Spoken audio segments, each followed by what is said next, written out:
One of government's priorities is to address the impact of climate change. The issue of resilience is a critical one. The financing of programs aimed at addressing this challenge often leads to strong debates.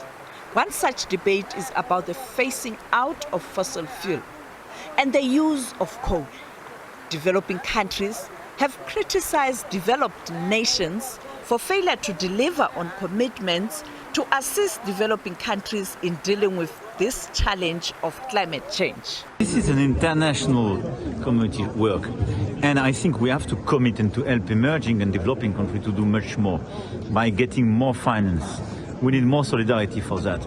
And this is exactly what you signed in South Africa with the JETP initiative. I put $1 billion on your transition, precisely for this reason. So I'm a strong believer in this international solidarity for concrete solutions. Global financial institutions were not being spared either. From the IMF, we committed to bring $40 billion in Resilience Sustainability Trust. We have done it. 11 programs are already in place, 6 of them in Africa. The African Development Bank says the institution is playing its part in addressing climate change on the continent. Africa is choking from climate change. We only contribute 3% of global emissions, but we are suffering disproportionately from the negative consequences of it. Today we lose $7 to $15 billion a year. And if nothing is done very quickly, that's going to rise to $50 billion a year by 2040. But we are not simply folding our hands. We are Africa's premier financial institution. What we've done at the African Development Bank is that we've decided that we will commit at least 40% of our total financing every single year for climate finance. One of the issues South Africa will grapple with at this summit is the negative impact of phasing out the use of coal. A case in point, the closure of Komati Power Station. This project was funded by the World Bank.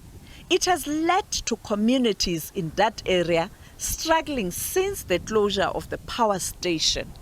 What we are seeking to do with the power stations whose life has come to an end is to turn them around and see how best we can inject a renewable energy, new life into them.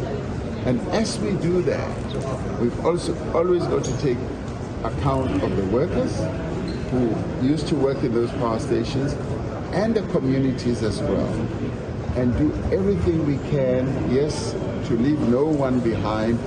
It is always going to be a challenge. With the new government in place, the world will be watching to see whether South Africa will continue to implement its just energy transition while the country is struggling with energy supply. Sophie Mkwena, SABC News, Johannesburg.